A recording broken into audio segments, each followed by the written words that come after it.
Okay, everybody, welcome to day one of Google Apps Introduction to Google Apps. And today is Monday the, what? 12th. The 12th, right, January 12th, 2015. Here are some people here. This is just a panoramic of the new Las Vegas campus. So we've got some people. It's just here it's a one-room schoolhouse. And Dennis, when are you guys moving to your new place in California? At the end of the month. End of the month. Okay, so here's the rest of it. And back at the end, Phyllis, wave, please. Okay, so that's the second set of 30 computers. Oh, okay. There. And then in the left corner is where Sherry's office is. So Okay. This is one big space that is about 4,200 square feet. Nice. So that's William Engel right there waving. Las Vegas. Okay. So, okay, that's mainly for the rest of the world to see what we do here at Larson Training Centers. Okay, so Google Apps. What are Google Apps? What did you see in the video today? Help me, someone. Help me. Huh?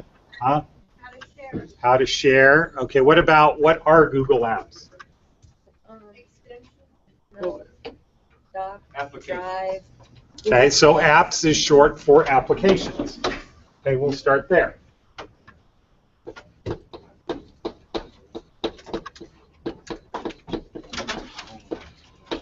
Okay. So Google Apps are applications. What is an app? What's an application? What does that mean? Somebody says, what's an app? If they, in the context of this, what is an app? It's similar to a program on a computer. Okay, so an app ultimately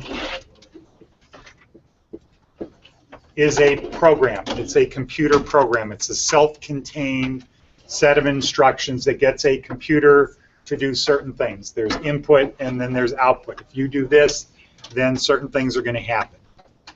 The context of an app really has to do with the internet. We didn't start talking about apps before there was the internet, before there was the cloud. You technically could say, well, if an app is a program, then everything's an app, but in common usage, an app is a program that works because you're on the internet. Can you have an app on your smartphone? Yes. Yeah. Okay. Does it work through the internet? Yes. Yeah. Okay. In the old days, in the pre-internet days, where did the programs reside? Drive or like the. Okay, on your hard drive. Before hard drives, where did programs reside? In your notebook. No, On a little crappy disc. Oh, on a disk, on a floppy disk. But it wasn't really floppy when it was 3.5 inches, right? Because it was in what? It was a hard plastic. It was in a hard plastic thing. Now, before that, what was the size? 3, 5, and 5.25 inch floppy disks. And were they floppy? Yeah, Yes. somewhat. Yeah, they were very floppy. Be very careful. Yeah, you had to be careful with them. So the next generation was, what was before a floppy disk? Anybody in California know that? Punch cards. Well, punch cards was one thing. That was one way to input programs. Yeah, so it was a tape. So the big thing you remember from movies is primarily you have these big tapes that are running, right? When I was my first computer class in college, we had a paper tape. So you'd write code in BASIC, and it would punch out a paper tape. And then if you wanted to load your program, you had to feed that tape back in to the machine. So your program was punched out on a paper tape, kind of like the old teletype machines that you see in commercials back or TV shows and things back, yeah, the stock market. So it was like that. Okay, so we don't use floppy disks anymore.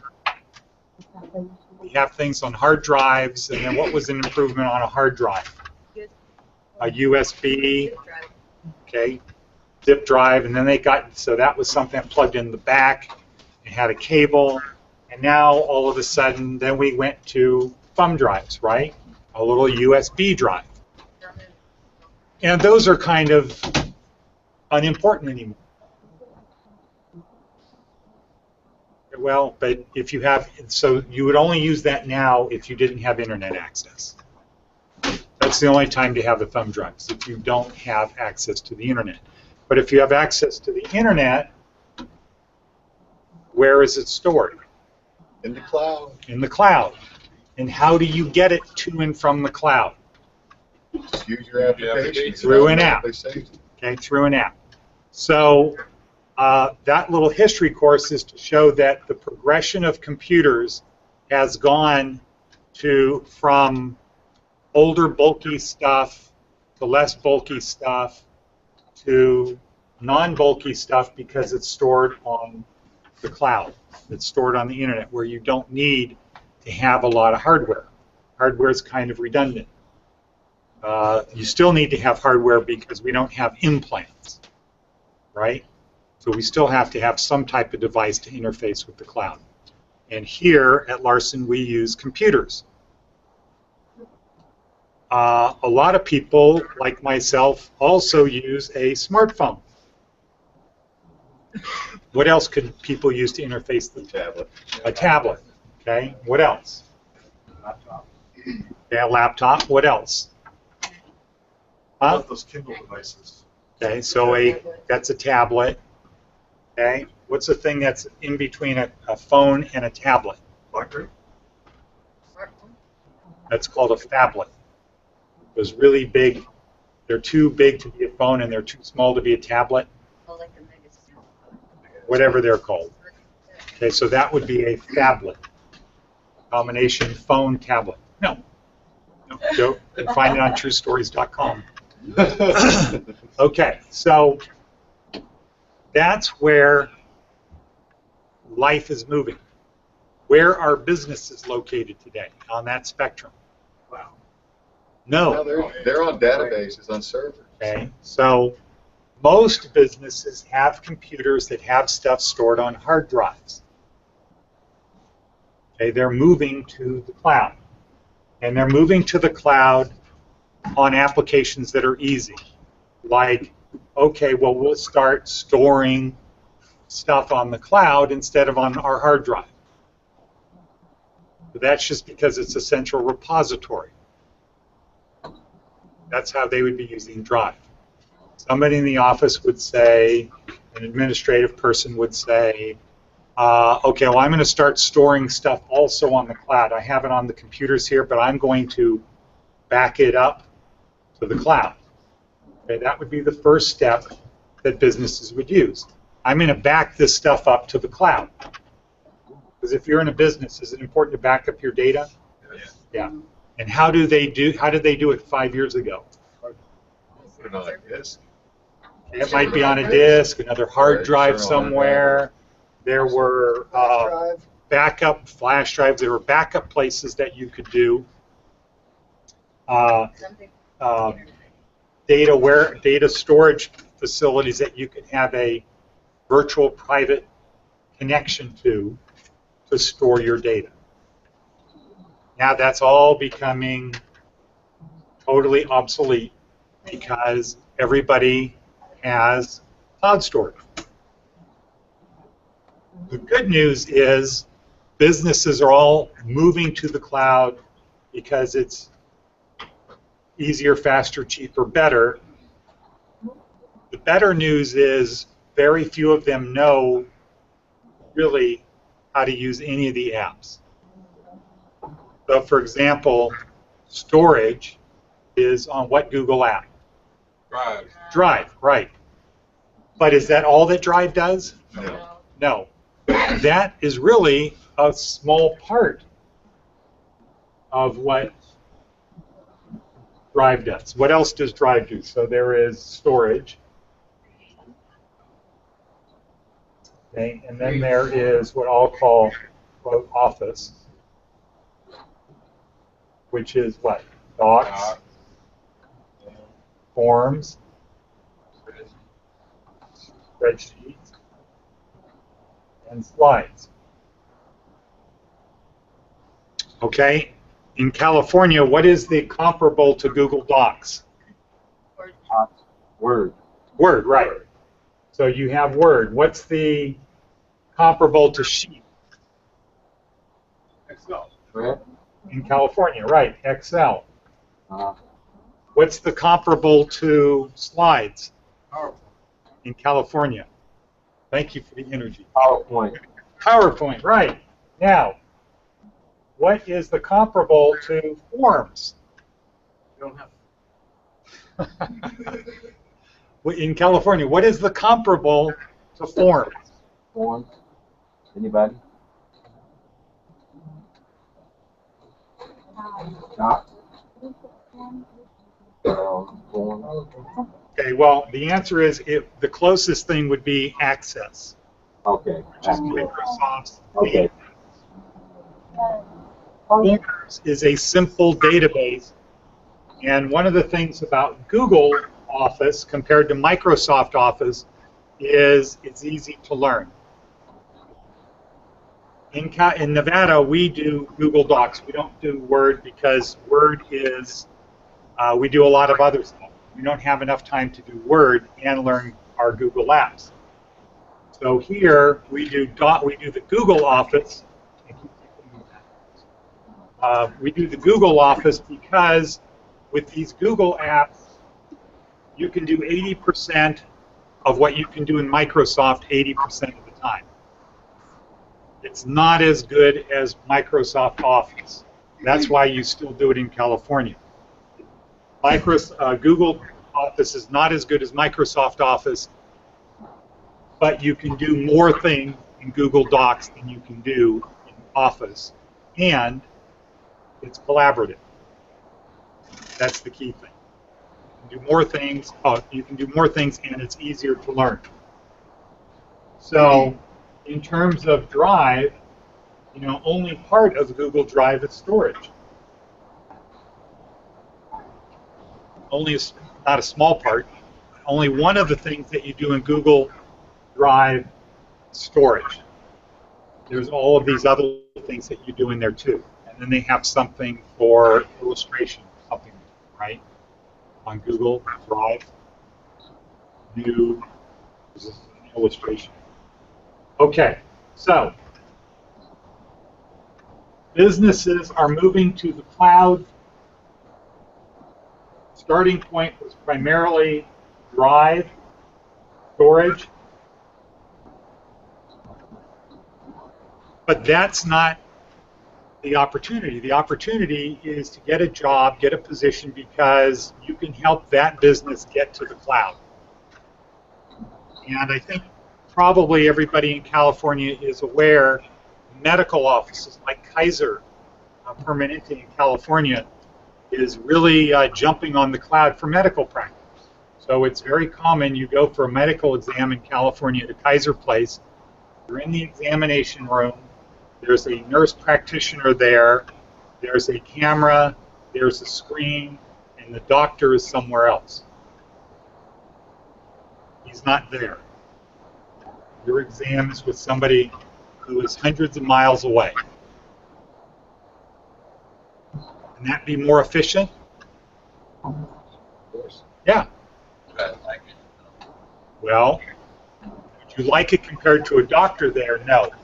Would you like it compared to, well, you can see a doctor in 60 days? Which? Well, no. If your choice is not doctor or no doctor, if your choice is appointment or wait. But wait that day? No, if it's 60-day wait. Okay. Now, going back to last week's TED Talks class and with Jeremy Howard, does anybody remember a number that he talked about regarding medical people? Exactly. There is a 10 to 100 times shortfall in medical people around the world. Plenty of jobs in the medical industry, and because people are living longer, that means there's going to be a lot higher need for doctors, right? And as medical gets better at solving problems, there's more things they're going to do. You know, back in the 19th century, in the 1800s, if you had some kind of disease, let's say cancer, it would be, well, you've got this long to live, and you're going to die because we can't treat it. And that's disappearing. It's getting to the point where virtually everything can be treated. Oh, you can't hear? Back in the 19th century, in the 1800s, you can't hear? What did you do? Yeah, you had a big thing like that. Okay? Where is it now?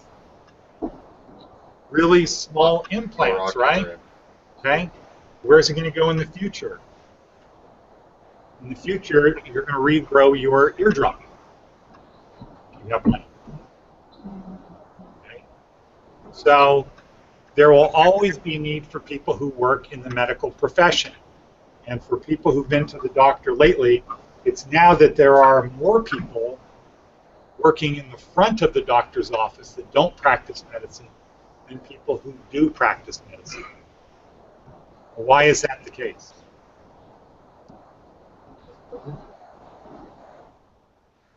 Why is it easier in California? Why are there more people working in the front office of a doctor's office than the back office? Anybody? I'm sorry? Why are there more people in the front of the office of a doctor's office than the back? Go ahead. What you say, Joe? It takes more education? Okay, well, it takes more education, so it's easier to work in the front. Well, with the advances in technology, go ahead, Danielle. Like, working in the front is pretty much circle. Working in the back, you have to be able Okay, but why are there more people in the front than the back? because it's easier still to have more people to be good at that. And Okay, well, it's easier, but that doesn't say why there should be more. In the back, there's, I think, That has to do with the amount of training you have. in the back, there's more technology Okay. based. Okay, but why are there more people? Not why is it harder, or what's the difference? They triage for the real professionals, the medical professionals. Examine you and decide what's wrong with you. Okay, well, what do doctors want to do? What do doctors want to do? Boom, boom, boom, Right. boom, boom, right? So that They you don't guys want to can have to funnel be it doing in. paperwork. They don't want to have to do anything. They want to go in, see you, treat you, find out what's up with you, go to the next person. That's what they want to do. They're just thinking about that 5 minutes. Okay, right, so we got that point. We have to move on, Eric. So, doctors want to spend, they want to be as productive as possible. They want to bill, or treat. So what's being shifted is everything that is not what a doctor needs to do. So the medical profession says, what we're simply doing is we're making doctors more, giving them more time to do the doctoring stuff, and we're transitioning the non-doctoring stuff to other people. And what we learned last week from our TED Talk is that it would take 30 years to fill all of the medical positions that are going to be needed. So the good news is for people in California, keep focused on the medical things that are with Larson. But what I want to say is doctors' offices are moving to the cloud really fast. Kaiser, I think, is number 1 or 2 in size in the nation. And if they've jumped on it, everybody else is going to have to do it. Because what it does is it enables people in rural areas to have medical help. You don't need to have a doctor in a town of 300 people.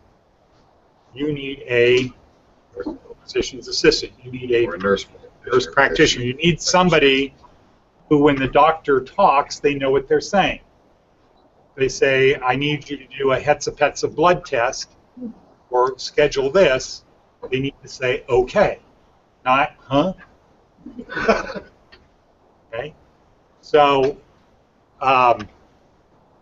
so there's great opportunity, but be focused in terms of the cloud, because the only way to get medical attention to people who really need it is if you're doing it remotely. What do they do in Las Vegas at shelters to get medical care to people? No, not to get the care to the people, not the people to the care. Okay, they send people over, but they also have these big trucks, right? You seen those big, like, mobile clinics? Blood pressure. Medical clinics? Okay. So that is a thing for the future. So anybody who is interested in getting involved in the medical profession, one great opportunity that you know is going to be here for a while is a mobile medical office where you can bring it to the people, where the people don't have to come to the doctor. And I could easily foresee a major publicly traded company that has 1,000 mobile medical things, got a doctor, and they go to places where people can't get to a doctor, or it's not convenient. Let's say you work at Zappos. Might Zappos want to have the clinic come to them, as opposed to employees having to say, well, I'm off today, he's off tomorrow. We want everybody to go to the doctor. How about dentistry? Mobile dentistry? Okay. What about mobile, what else? Eye care. Mobile eye care. Okay. The technology now for eye care has gotten so good that you talk to somebody who has had a practice for a long time, which I've done, talk to somebody and say, hey, what do you think about the Costco medical thing? What do you think their answer is?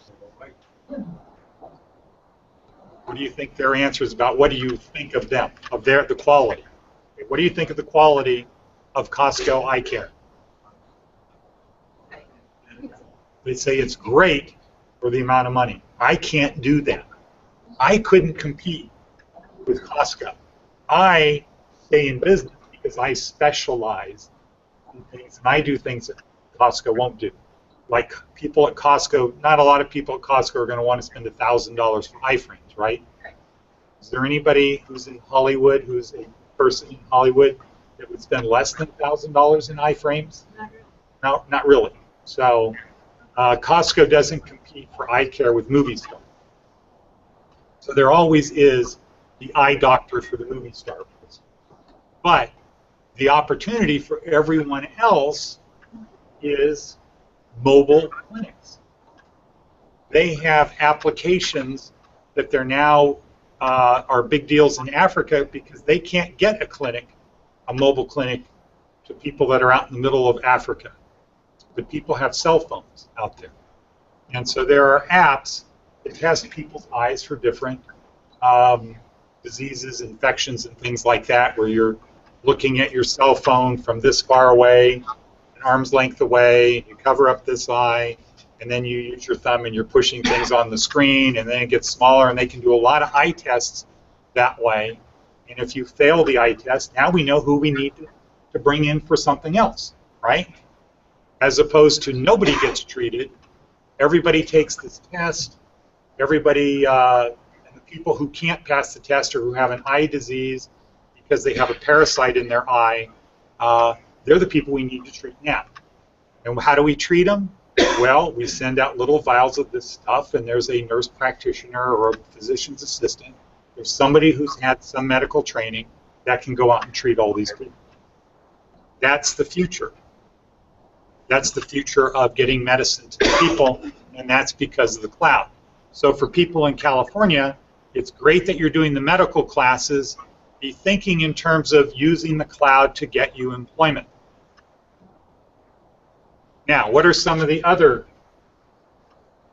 So here, what I want to stress, what everybody should know, is the cloud is the future. All businesses are moving to the cloud. For what reason?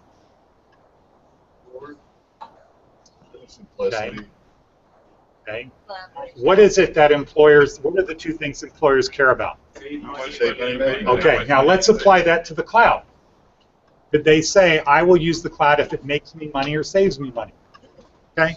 So that's the simple thing. Employers will transition to the cloud if it makes them money or saves them money. How does the cloud help a business make money? How does it help them make money? You guys are getting too deep. What's the simple thing? How does the cloud help you make more money? How does it make you make more money? That could be save money. Very simple. That means what? Greater than or more customers. Right? How are you going to make more money as a business? Well, you're going to have more customers. Right? You don't make money by advertising. You make money because advertising does what? Brings you customers. Okay. So you make money because you have more customers, or what does that mean? Less cost. Okay, that's just a very simple things. Very simple stuff, business, and with the cloud. The cloud will help businesses if it brings more customers or reduces costs. Which of these does the cloud do? Okay, that's not the right answer. Which of these does it do? It doesn't do either because it does both. It's not a which question. Okay.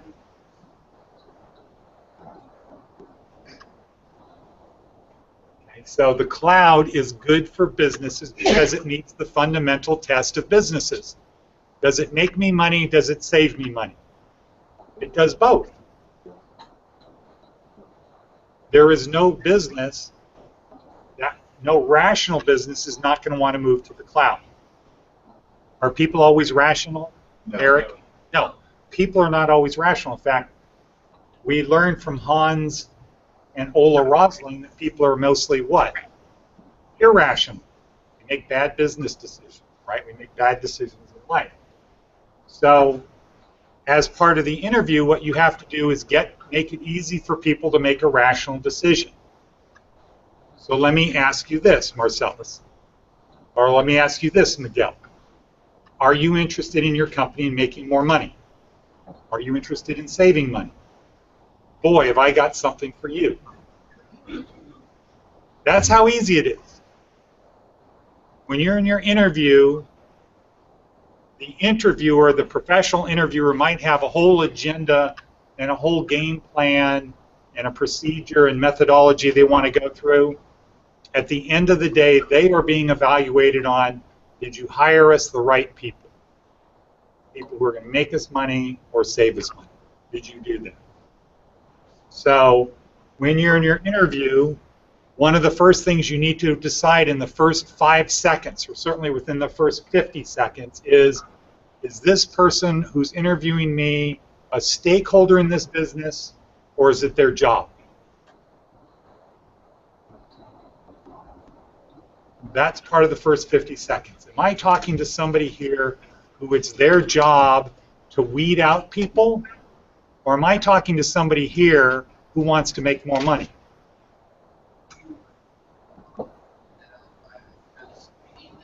No, you figure it out, because before you walk in your toolkit, one of the things you need to find out is, who am I dealing with here? Anybody here play poker? Is poker a different game when you're playing against professionals and amateurs? It's not even the same game, right? It's not the same game at all. A bunch of amateurs are playing poker and they think the game is about what? Who has the best hand? Okay? If you're playing against professionals, what's the game about? Yeah. Not what your cards are, it's what they think your cards are. Okay? And you don't want them to know what your cards really are. Okay? Totally different game. The same thing in an interview. When you're interviewing with somebody whose job is to interview people, totally different game than when you're interviewing with somebody who owns the business or makes money because of that business. The guy who is the owner of the business or who makes money because of the business, and let's say you're applying for a job selling insurance, and the guy hiring you is your sales manager, is the guy who's going to make money off of your production. They're concerned about, is that person going to make me money? Is that person going to waste my time? That's what that person is. The professional person who's doing the interview is saying, I'm part of the HR department. We have our own culture here in the HR department. There are certain rules and procedures that we follow in interviewing people. There's certain things I can ask and I can't ask, and I have this procedure I have to follow. And I'm going to use that procedure, and working within that procedure, I'm going to try to figure out, is this the right person? Okay? A guy that owns a business doesn't really care about the law saying you can't ask people that question. He does care. He's going to say, okay, how can I ask the question in such a way to find out what I want to know? I can't ask them how old they are. Well, maybe I'll ask them, do you like Richard Gere as an actor? Okay, it turns out most people under 22 don't know who Richard Gere is. Or Kevin Costner. Okay? Okay, you start asking, well, how about Gregory Peck, Gary Cooper? Okay? Well, if somebody says, yeah, that's my favorite actor of all time. I really love Gary Cooper. Okay, now you know that person is getting up there, right? And a person that owns a business is going to figure out ways to get the information he wants without getting in trouble. Somebody whose job it is to interview is going to say, no, here's how I do things. I don't ask that question, and I don't even want to ask a question that makes people think I'm asking a question. Well, that's what people whose job it is to interview fall back on. Do you think a guy that owns a business is more concerned about discrimination or making money and saving money and being in business? The latter. Yeah. Okay, they see things like discrimination as something they have, a rule they have to follow or not get caught breaking. In the old days with FedEx, their policy, and I'm talking about the 70s, the policy was we fire the bottom 10% of our workforce every month, or you're on the list. Now, if you're somebody who works hard, how does that make you feel? Scared. No. It makes you feel good. I'm recognized. Okay? If companies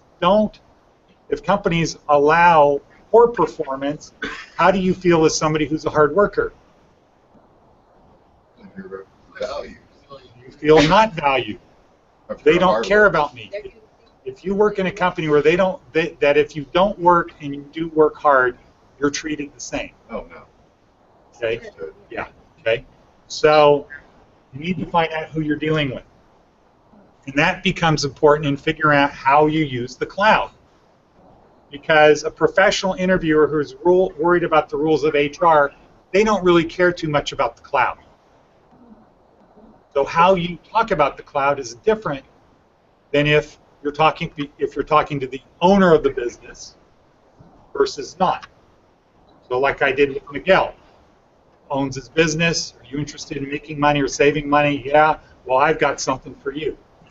That generally doesn't work with interviewing people, professional HR people, because they don't care about making money.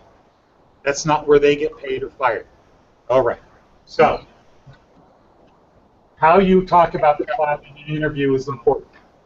What are the Google apps that we use? What are the ones listed in the sheet? Chrome. Right.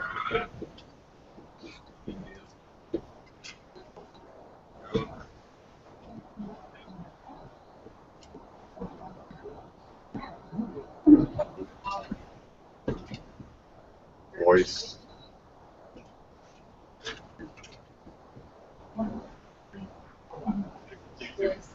Voice YouTube.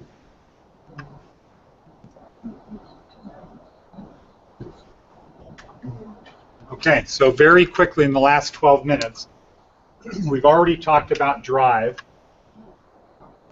Drive is essential for businesses because you can store information, you can create documents, spreadsheets, etc. You can do 80% of your Office applications, Office stuff in Google Office.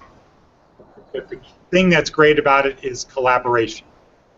Being able to collaborate with other people in real time. Okay? So automatically saves instead of having- Automatically saves. You never have to worry about losing anything. Okay, calendar. Calendar is essential for businesses because of the collaborative thing of everybody knowing what everybody's doing.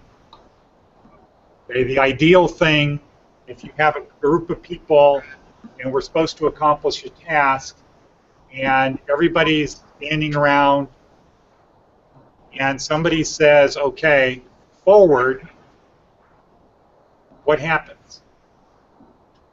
If you have a group of people, It goes to everybody. no, we're talking about if a group of people are standing around Everybody's idea forward is and you say, somebody says, okay, forward, everybody starts going in their own way. People are going to bump into each other and it's going to create confusion, frustration, etc. Okay? What do they do in the military? Right? Uniformity. So when they say forward, everybody's going in the same direction at the same time. Or if you're on those little crew boats, right? You're on a rowing thing. The reason it works, the only way you can win is if everybody is doing this, the thing they're supposed to be doing together. If one guy is out of step with everyone else, it doesn't work.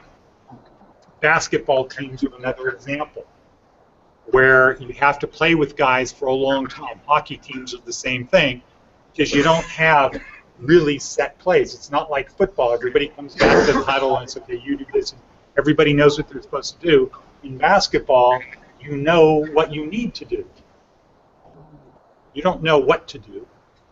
And so, let's see, where's Cedric? Okay, so in basketball, guys playing together for long periods of time, if they're equally talented, against guys that just got together, who's always going to win? The guys that are playing together, yeah. Even if they're not as skillful, right. And so that's one reason the U.S. Olympic basketball team doesn't murder everybody because they haven't been playing together. Who did we lose to? Russia. Who was the first team we lost to? Okay. Russia. Argentina. Okay. So we have guys that come together that are great players. They come together, don't really care. Well, they kind of care, but they don't care as much as guys that their life is playing together. And so that's a perfect example of what Cedric said. Guys that are not as talented can be talented guys if you don't play together. Well, Calendar is the easiest app to get everybody on the same page of what are we doing today, tomorrow, next week, what's happening. And here we have our daily calendar. Gmail is the Google app that all of these other things were built around. Okay? And it starts with your what? Your Gmail account, your email address. That now syncs you into all of the three Google apps. Maps. How can a map help companies make money or save money? those are competitors. Competitors, customers. Okay, so a practical thing is about a month ago, less than a month ago, maybe a month ago, we did a map here for La Voce locations, right? How many people who had been with La Voce for any amount of time knew what that map looked like before seeing it? Probably zero. They didn't have a clue. They knew where some spots were, and if you said, well, Where's this place? Oh, that place is there. Where's this place? That place is there. They could tell you where the addresses were, but they couldn't see a map in their brain. They didn't have a mental picture of what the footprint looked like. They couldn't tell you how dense is it down in Henderson versus Summerlin. You know, like you zoom out on the map and the pins come together and it's easy to see density that way. You're not just seeing a bunch of scattered pins. So it helps you plan your business if you know where your customers are, where your competitors are, where your suppliers are, things like that. Yeah. Well, militaries are based on maps. Okay. Because that's the strategy for them to win their Okay. battle. So, right, as a point in fact, anybody who's been in the Army, the fundamental thing in the Army is you gain ground. It's you take land. And so Army people will talk to Air Force people and say, well, you can bomb the shit out of these people, but until we move the flag, we seize land, we don't control it. Right? Right. And the Air Force people say, yeah, but if we didn't bomb the shit out of them, you couldn't get it anyway. Right? So maps are very important. YouTube is a direction we really need to move here, because for people here, for students here now and the next couple years, being able to bring YouTube to businesses is going to be the easiest, best thing to do. And businesses that don't have YouTube are going to be left behind. And in life, everybody's used to calendars, right? Everybody's used to maps. Everybody's not used to Gmail. Everybody's used to storing stuff, but this doesn't really make you as much money as it saves you money. Google Plus, well, I don't know what that is, you know, as a business guy would say. But I can see how YouTube can get me customers and make me more efficient, but I just don't know how to do it. It's too complicated.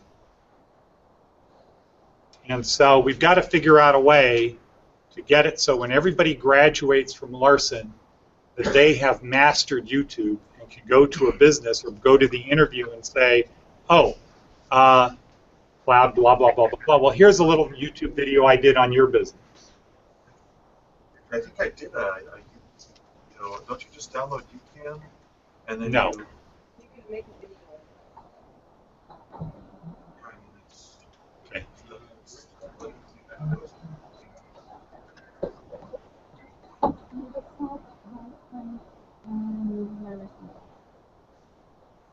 Well, we have done that. Everybody's supposed to have their own community, which is Google Plus, and we've tried doing a weekly thing, right, Horace?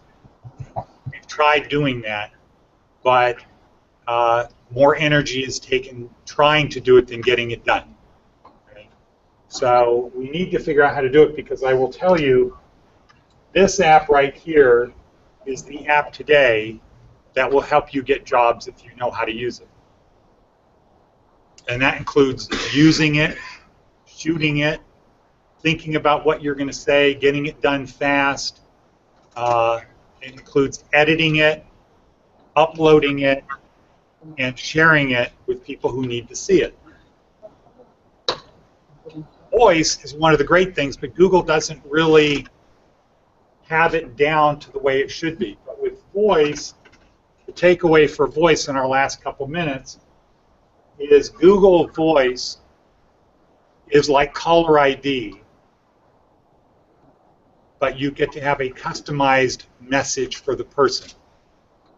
So let's say, again, Miguel with his carpet cleaning business. He has current customers.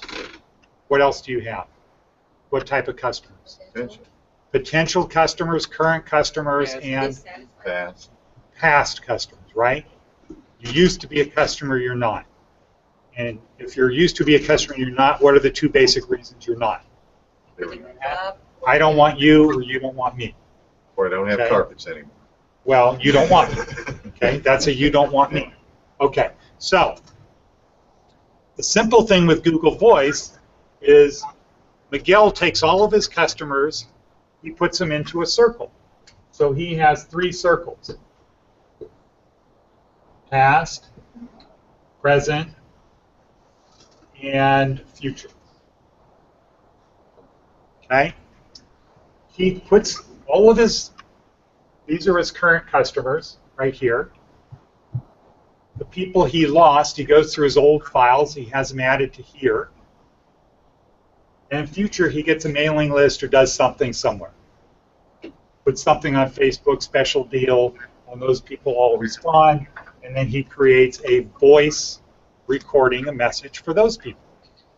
And what Google Voice enables you to do with the same phone number, the call comes in, the software recognizes the call, and it says, oh, it's in this group here. Let's not use that group. Let's say it's in the present group. It's one of my current customers. So my phone message to the current customer is, hi, sorry we can't take your call right now. You probably don't really need to talk to us. We know you're an existing customer. If you want to schedule an appointment to have your carpet cleaned, leave the message right now. You're already in our system, and we will call you back to confirm. People are getting to not want to have to talk to other people. That's why most people like texting as opposed to talking on the phone. His future customers, he can make them an offer they can't refuse. But he's not going to make these people, right? You're not going to give these people half off. You lose money. That's these people. So this message is, hey, welcome to Miguel's Carpet Cleaning Company. We are the best. You're going to be, we guarantee we'll exceed your expectations. Probably don't want to talk to us. Maybe you just want to take advantage of the special half off or an extra room free or pay for one, get two free, whatever. Maybe you want to do that. Leave your name and number at a convenient time for us to call you back, and we'll do that. And then the past customers, I would actually have two circles. Okay. These are the people that got rid of us because of us. We want another chance. These are the people we don't want to do their house. They're just too much of a pain in the ass. Okay? Right, Miguel? Okay, it's just not worth it. Life is too short. So this would be a special mea culpa. Thank you for calling us. Hopefully you'll give us another chance. We're going to do whatever it takes to earn your trust and have you become a good customer and blah, blah, blah, blah, blah. And then now you can be in a certain frame of mind, or you can say, okay, these are the ones I call back first, or these are the ones I call back first. And so the computer, this app, Voice, enables you to get loyal customers. Your current customers become more loyal because they feel you care more about them, right? You treat them special. The people you lost that you want another chance, they are acknowledging. These people over here, future customers, say, huh, this guy's efficient. I don't want to have to talk to a dingbat answering the phone who doesn't know anything about the carpet cleaning business. What do people hate? They hate you call somebody and they say, oh, well, I can't handle that. I need to transfer your call. Right? We hate that. That's pretty much the standard now. In the future, that won't be the standard. So if you know how to do voice, you have a powerful tool to get employment. And what we have to do is we have to check voice because Google ran out of numbers before. They give you a free number. And so for everybody, Live. huh? You're talking to a live person or something like that? No. So we haven't done Google Voice for a while because we've been reading they're going to change how they do it. It's not going to be this way. It's going to be that way. They didn't have numbers. If Google Voice has numbers now, everybody should do it, and that's the number. Your Google Voice number is the number you use for business. What do a lot of people say when they go to work? I hope they give me a phone because I'm not using my cell phone number. I don't give my cell phone number out. Okay? If you're an employer, do you want to hear that from people, Miguel? Give me a phone because I'm not going to use my cell phone number. No, because what's the big deal? Well, I don't want people bugging me at home at night. Really? Do really people want to bug you at night? Not really. They don't. Okay? But with a Google Voice number, you have a lot more control, and you don't have the excuse of, I don't want to use my phone. Now, for an employer, why would it be good for you to give all of your people a Gmail account, get them set up with a voice number? No, because when they leave, guess who has access to all of those calls? You do. Also with Google Voice, you can have 4 phones ring at the same time. So if your person doesn't answer the phone, guess whose phone rings? Your phone. That's a huge free app. That thing is golden. Huh? No. No. Huh? You can have 4 calls on the thing, 4 phones on a thing. So 4 phones ring. So you could go home and you could have 4 phones ring. Somebody calls one number, your Google Voice number. All 4 phones ring. No, it's whoever goes first. Now the other thing is you can block people. You can set up different times of the day and week for calls to come through. So if there's somebody you don't want to talk to, block them. Not a big deal. You can do that on cell phones now. Can you block people on your home phone? Can't? How do you do that? Huh? Okay. Is that paid or is that free? Okay. So that's a thing that you can do. So you can do in Google Voice all of the things that you can do elsewhere, and you can do more stuff. Right? So it's break time. Thank you in California. We're going to pick up, and this week we're just going to continue for 4 days, go through Google Apps in general so that everybody knows what they are. And tomorrow Dennis will do our new student introductions. Okay, we'll do new students tomorrow. Okay. Okay, great. Thank you. See you, Joe. Okay. All right. One more question.